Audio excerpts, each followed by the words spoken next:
Hello friends, welcome to SSC coaching centre. दोस्तों, group D के लिए जीडी का जो एग्जाम तैयार कर रहे हैं बच्चे, उनके लिए बहुत ही इंपॉर्टेंट प्रश्न लेकर के आया हूं। पूरा वीडियो देखिएगा, सभी प्रश्न ग्रुप डी से इंपॉर्टेंट है। ठीक है, पूरा वीडियो देखना है आपको। ये बहुत ही अच्छे प्रश्न है। अब मैं स्टार्ट करता हूं और स्क्रीन पर प्रश्न लिखा हुआ है, उन संख्याओं का समूह चुने जो निम्न के समान है। भाई देखिए, एक समूह आपको दिया गया है, दूसरा समूह आपको चुनना है कौन सा सही होगा। इन ऑप्शन में से दूसरा समूह कौन सा है जो सही होगा। ठीक है, पहले तो आप इस समूह को पहचानेंगे कि इस समूह को पहचानना है आपको, इस समूह में कौन सा लॉजिक लग रहा है। ठीक है, इस समूह को पहचान पाएंगे तभी तो इसमें से समूह पहचान पाएंगे। ये जो समूह दिया गया है किस पर आधारित है, किन संख्याओं पर, क्या लॉजिक है इसमें, वो पता करिए पहले। अब यहां पर अगर आपने इन प्रश्नों की तैयारी की है तो आप समझ पाएंगे प्रश्न को, वरना नहीं समझ पाएंगे, दिमाग से बाहर चला जाएगा, बिल्कुल ऊपर से जाएगा प्रश्न, पता नहीं क्या कह रहा है। अब यहां पर मैं आपको समझाता हूं। ये 4 है, ये 32 है, ये 64 है।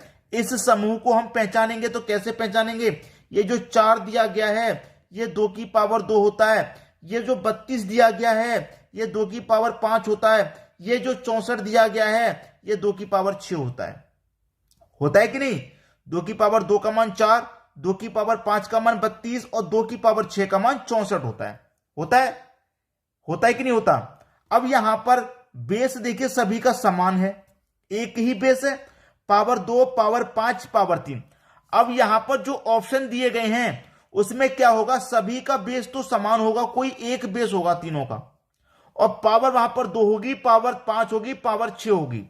ठीक है, पहला ऑप्शन अगर मैं लूं, क्या बेस रखूं, अगर मैं कोई भी बेस रख लूं, जैसे मान लो 2 बेस रख लिया तो 81 नहीं आएगा। अगर 3 बेस रख लूंगा, अगर मैं 3 बेस रख लूंगा तो 81 आ जाएगा, लेकिन 3 बेस रखने से फिर 12 नहीं आएगा। मालूम है आपको, 3 की पावर 2 रखूंगा 9, 3 की पावर 3 रखूंगा 27, 12 नहीं आएगा। ठीक है, तो पहला ऑप्शन तो गलत हो गया, पहचानना इस तरीके से। दूसरा ऑप्शन हो सकता है, क्यों हो सकता है, देखिए यहां पर क्या है, आपका 9 है। क्या है दोस्तों, 9 है, 243 है और 729 है। ठीक है, एक समूह ये था, एक समूह ये है। अब मैं इसको करूं क्या, भाई ये 9 है, ये क्या होता है, 3 की पावर 2 होता है। 243 है, ये 3 की पावर 5 होता है। 729 है, ये 3 की पावर 6 होता है। तो मैंने आपको क्या बोला था कि बेस जिस तरीके से यहां पर समान है उसी तरीके से बेस यहां पर समान होना चाहिए। तो यहां पर सभी जगह 2 है और यहां पर भी सभी जगह 3 है, बेस समान है सभी जगह, और पावर भी समान है, 2 5 6, 2 5 6, पावर भी समान है। तो बी ऑप्शन क्या हो जाएगा, हमारा सही जवाब हो जाएगा। समूह को पहचानना है आपको, आगे और भी प्रश्न आएंगे इसी टाइप के, वो करने हैं आपको पहचान पहचान के। ठीक है, अब देखेंगे अगला प्रश्न। अगला प्रश्न है, कोड में स्ट्रोक को FLPSUT लिखा जाता है तो राइट को समान भाषा में कैसे लिखेंगे। भाई इसको तो इतना लिख दिया, तो इसको क्या लिखा जाएगा, कोडिंग डिकोडिंग का प्रश्न है। आपको इसको इतना लिखा गया है, STROKE, इसको क्या लिखा गया, इतना लिख देता हूं, FLPSUT। इसका मतलब क्या है भाई, S को F लिखा गया, T को L लिखा गया। भाई पहली संख्या का रिलेशन पहली से बनाता हूं। ठीक है, इस तरीके से। अब यहां पर ध्यान से जब आप देखेंगे तो आपको पता लगेगा कि इस तरीके से कोई रिलेशन क्या बन सकता है, नहीं बन सकता, लेकिन मैं आपको बताऊंगा कैसे बनेगा। मैं पहली संख्या का रिलेशन बनाऊं लास्ट वाली से, S के बाद क्या आता है, T, S के अगली वाली संख्या जस्ट, S के बाद में T आता है, T के बाद में क्या आता है भैया, U आता है, R के बाद में S आता है, O के बाद में P आता है, K के बाद में L आता है और E के बाद में F आता है। तो यहां पर जो संख्या लिखी गई है जस्ट उनके अगली वाली संख्या लिखी गई है नीचे। फर्स्ट से स्टार्ट करेंगे, इधर लास्ट से स्टार्ट होगा, उसी तरीके से यहां पर लिख दूं, VRIGHT। जैसे S के बाद में T आता है उसी तरीके से B के बाद में क्या आएगा, C आएगा, लास्ट में क्या आएगा, C आएगा कि नहीं। भाई फर्स्ट से स्टार्ट हुआ था, यहां लास्ट से एस का अगला अक्षर टी आता है, उसी तरीके से बी का अगला अक्षर सी होगा, लास्ट में सी। ऑप्शन में ये चेक कर लीजिए लास्ट में सी किस ऑप्शन में। एक ही ऑप्शन मेरा ऐसा है जिसमें लास्ट में सी आ रहा है, तो मुझे ज्यादा कुछ करना है इसमें नहीं करना भाई। एक ही ऑप्शन मेरा ऐसा है जिसमें सी आ रहा है, तो मेरा तो यही सही हो गया। पूरा अगर मैं करूंगा तो टाइम वेस्ट हो जाएगा, एग्जाम में टाइम वेस्ट करना कोई भी अक्लमंदी नहीं है। ठीक है, हमारा प्रश्न का आंसर यही मिल गया। अब देखेंगे अगला प्रश्न। अगला प्रश्न है, यदि 5 गुने 2 गुने 8 गुने 3 बराबर 83 है, 1 गुने 5 गुने 6 गुने 7 बराबर 37 है, तो 2 गुने 4 गुने 8 बराबर क्या हो जाएगा? अच्छा प्रश्न है भाई। इनका गुना करूंगा तो क्या मैं 83 होगा? करके देखूं गुना। 5 दुने का 10, 10 का गुना करूंगा 8 से 80, 80 का गुना फिर 3 से करूंगा तो ये तो बहुत ज्यादा हो जाएगा। लेकिन मुझे एक चीज समझ में आई गुना करने से, अगर मैं 5 का गुना 2 में करूंगा 10, 10 का गुना 8 में करूंगा 80, कितना हो गया? 80 हो गया, 80 हो गया यहां तक। और जो लास्ट वाली संख्या उसे गुना नहीं करूं मैं, उनको जोड़ दूं, तो 80 में 3 जोड़ूंगा मेरा 83 हो जाएगा। ठीक है, पहले की 3 संख्या को गुना कर दिया, लास्ट वाली को जोड़ दिया। वही मैं यहां पर करके देखूंगा। 1 का गुना 5 में करूंगा 5, 5 का गुना 6 में करूंगा 30, कितना हो जाएगा भाई? 30 हो जाएगा। अब लास्ट वाली संख्या को हमने यहां जोड़ा था, तो यहां पर भी लास्ट वाली संख्या को जोड़ेंगे। 7 है यहां पर, 7 को मैं जोड़ लूंगा, 30 में 7 जोड़ूंगा 37 हो जाएगा, और 37 दिया गया है बिल्कुल सही। तो इसका मतलब हम कैलकुलेशन सही कर रहे हैं। तो यहां पर भी मैं क्या करूं भाई? 3 संख्या को गुना, 2 चौके 8, 8 पंजे 40 हो जाएगा, और लास्ट वाली संख्या को क्या करेंगे? जोड़ देंगे। अब 40 से मैं 8 जोड़ेंगे तो कितना हो जाएगा? 48 हो जाएगा, और 48 मेरा दिया गया है डी ऑप्शन में। ये मेरे प्रश्न का बिल्कुल सही जवाब है। बात क्लियर हो गई। अब देखेंगे हम अगला प्रश्न। अगला प्रश्न है आपका, नंबर जोड़ी का चयन करें जिसमें 2 नंबर उसी तरह से संबंधित हैं जैसे नीचे दी गई जोड़ी में नंबर हैं। ठीक है, देखिए यहां पर हमें एक जोड़ी दी गई है 35 की और 5 की। अब यहां पर जो जोड़ी बन रही है वही जोड़ी यहां पर इन ऑप्शन में से कौन सी बनेगी? बिल्कुल इसी तरीके से। ठीक है, अब देखिए यहां पर मैं क्या करूं कि मेरे पास 35 है पहली संख्या, मैं इसमें अगर दूसरी संख्या से डिवाइड दूं तो क्या चला जाएगा? 5 7 35, पूरा पूरा चला जाएगा। पहली संख्या में दूसरी संख्या का डिवाइड पूरा पूरा चला जाएगा। अब मैं ऑप्शन में देखूं, 63 में 7 से डिवाइड चला जाएगा, मेरे पास 63 है पहली संख्या। दूसरी संख्या मेरे पास 7 है, तो मैंने क्या किया था? पहली संख्या में दूसरी से डिवाइड दिया, पूरा चला गया। उसी तरीके से 63 में अगर मैं 7 से डिवाइड दूं, पूरा पूरा चला जाएगा। 7 निम्बे का 63 पूरा चला गया। पहला ऑप्शन में तो जा रहा है। क्या 135 में जाएगा? 12 का नहीं जाएगा। 10 का 99 में नहीं जाएगा। 7 का 48 में नहीं जाएगा। तो पहला ऑप्शन सही हो जाएगा। क्लियर है? अब देखेंगे अगला प्रश्न।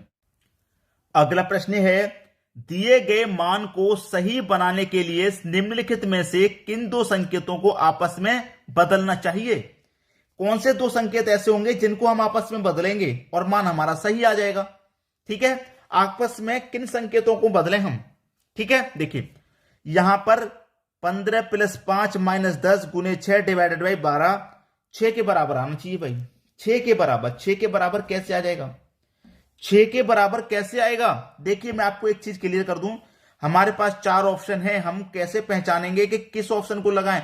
अगर हम बारी बारी से एक एक का चेक करेंगे, मान के चलो डी ऑप्शन हमारा सही है, मैं इसमें टाइम वेस्ट खराब करूंगा, फिर इसमें टाइम खराब करूंगा, फिर इसमें टाइम खराब करूंगा, ऐसे तो बहुत समय लग जाएगा। मैं कैसे पहचानूं कि यही ऑप्शन मेरा सही हो सकता है? ठीक है, मैं बताता हूं आपको। जिस ऑप्शन में डिवाइड दे रखा हो, जिस ऑप्शन में डिवाइड दे रखा हो उस ऑप्शन को छांट लीजिए। डिवाइड दे रखा है आपको बी ऑप्शन में सिर्फ। ठीक है, बी ऑप्शन में सिर्फ डिवाइड है और किसी में नहीं है। तो सबसे पहले आप इसी को चेक करें। सबसे पहले क्या करना है? इसी को चेक करना है, बस खत्म। अगर यहां से आंसर नहीं मिलेगा तब दूसरा चेक करना है, लेकिन 99% डिवाइड वाला ऑप्शन सही होता है। ठीक है, देखिए आप कर लीजिए। 15 है प्लस का 5 है। अब देखिए जहां पर माइनस है वहां पर मैं क्या कर दूंगा? डिवाइड कर दूंगा। ठीक है, तो यहां पर मेरा डिवाइड आ जाएगा 10 गुने 6, और जहां पर डिवाइड रहेगा वहां माइनस आ जाएगा। ठीक है, माइनस वाली जगह डिवाइड, डिवाइड वाली जगह माइनस, यहां मेरा माइनस आ जाएगा। 12 बराबर 6 के आना चाहिए।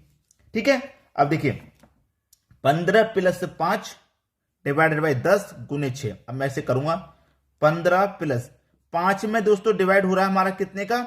10 का। गुने कितना हो रहा है? 6 हो रहा है। माइनस का 12 हो रहा है, बराबर 6 के आना चाहिए। ठीक है, अब मैं इसे कटाऊंगा। देखिए 5 × 5, 5 दूने का 10। ठीक है, यहां तक हो गया। ये हो गया 15 प्लस का 1/2 गुने का 6 माइनस का 12 बराबर 6 के आएगा। ठीक है, 2 से कटा दूं 6 को, सीधा सीधा 3 बार में जा रहा है कि नहीं जा रहा? बिल्कुल जा रहा है। 2 से कटा दिया मैंने 6 को, 3 बार में जा रहा है। अब देखिए 2 से मैंने कटा 6 को, 3 बार में जा रहा है। अब 15 + 3 कितना हो जाएगा? 15 + 3 हो जाएगा हमारा 18, और उसमें से माइनस कर दूंगा मैं 12, तो 18 में से 12 माइनस कर दूंगा 6 ही तो बचेगा। आंसर आ गया मेरा। आ गया कि नहीं? कब आया आंसर? जब मैंने बी ऑप्शन को रखा डायरेक्ट मैंने कैसे पहचाना बी ऑप्शन सही है? क्योंकि इसमें डिवाइड वाला था। बहुत सारे बच्चे ऐसे होंगे कि सर ये तो एक ही ऑप्शन है डिवाइड वाला, अगर 2 ऑप्शन आ जाए डिवाइड वाले तो क्या करें? कोई ऑप्शन तो ऐसा होगा जिसमें बाद में डिवाइड है, कोई ऑप्शन ऐसा होगा जिसमें पहले डिवाइड दे रखा होगा। तो देखिए यहां पर एक कंडीशन और है, बाद में डिवाइड हो पहले डिवाइड हो। अगर कोई ऑप्शन ऐसा है जिसमें पहले डिवाइड है तो आपको उसी को लेना है, बाद वाले को बाद में, सबसे पहले जिसमें पहले डिवाइड दे रखा होगा उसको लेना है, पहले वाले डिवाइड को। पहले वाले डिवाइड से आंसर नहीं आया तो फिर ऑप्शन देखिए दूसरे में डिवाइड जो दे रखा है। इसमें तो एक ही में डिवाइड है तो हमने यही लिया। समझ में आ गई बात? अब देखेंगे अगला प्रश्न। अगला प्रश्न है, निम्नलिखित आकृति में कितने त्रिभुज हैं? देखिए ऐसी आकृतियों के लिए मैंने तरीका आपको बताया हुआ है कि जो क्षैतिज रेखा होती है हमारी उनको काउंट करते हैं। इसमें 2 क्षैतिज लाइन है, एक ये वाली और एक ये वाली। सबसे पहले मैं इस क्षैतिज लाइन को काउंट करूंगा। इसमें 1 खाना, 2 खाना, 3 खाना। 1 खाना ये हो गया, 1 2 हो गया ये वाला, और 1 3 हो गया। इनको जोड़ लो, 1 और 2 3 और 3 6। इसमें कितने त्रिभुज हो गए? 6। बहुत सारे बच्चे होते हैं सर काउंट करके दिखाइए, तो 1 ये हो गया एक त्रिभुज, ये दूसरा वाला, ये तीसरा वाला, 3 हो गए। ये तो सिंगल सिंगल गिने, अब डबल डबल बनेंगे। एक ये वाला 4, एक ये वाला 5, और एक तीनों को मिला के 6 बन गए कि नहीं बन गए? उसी तरीके से यहां पर काउंट करो, 1 ये 2 और ये 3। भाई देखिए 1 ये हो गया पूरा, 1 ये हो गया पूरा, और 1 ये हो गया। तो उसी तरीके से यहां पर भी 3 है तो यहां पर भी 6 त्रिभुज बनेंगे। तो 6 ये वाले, 6 ये वाले कितने हो गए? टोटल 12 त्रिभुज हो गए। 12 त्रिभुज होने के बाद और इसमें एक्स्ट्रा कितने बन रहे हैं वो देख लेने।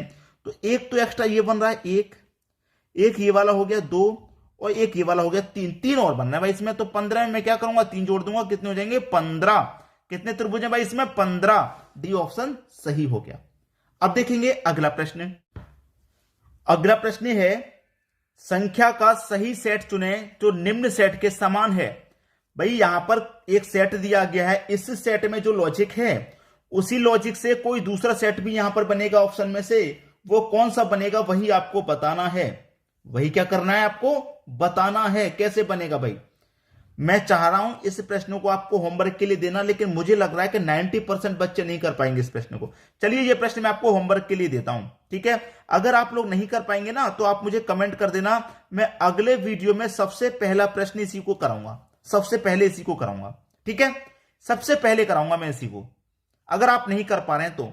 चलिए मैं आपको इसका आंसर भी बता देता हूं, अगर आप नहीं भी कर पाए तो मैं आपको एक आंसर बता देता हूं। डी ऑप्शन इसका सही है, 3 26 7 ये इसका सही है, ठीक है? जो बच्चे नहीं कर पाएंगे उनका आंसर डी है, और डी कैसे आ रहा है वो आपको पता करना है, ठीक है?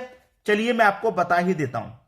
परेशान हो रहे हैं सारे, बहुत सारे बच्चे के, बहुत सारे बच्चों की ये भी शिकायत है कि होमवर्क के लिए जो मैं प्रश्न देता हूं उसको कराता नहीं हूं बाद में, फिर ये भी शिकायत रहती है, तो मैं इसे करा ही देता हूं। चलिए अब मैं 8 का और 3 का रिलेशन करूं कि 8 और 3 का मैं गुना कर दूं तो 24 हो जाएगा, और 24 में मैं 5 जोड़ दूंगा तो 29, और मैंने बोला था कि डी ऑप्शन मेरा सही है, तो 3 का गुना 7 से कर दूंगा तो 3 7 21।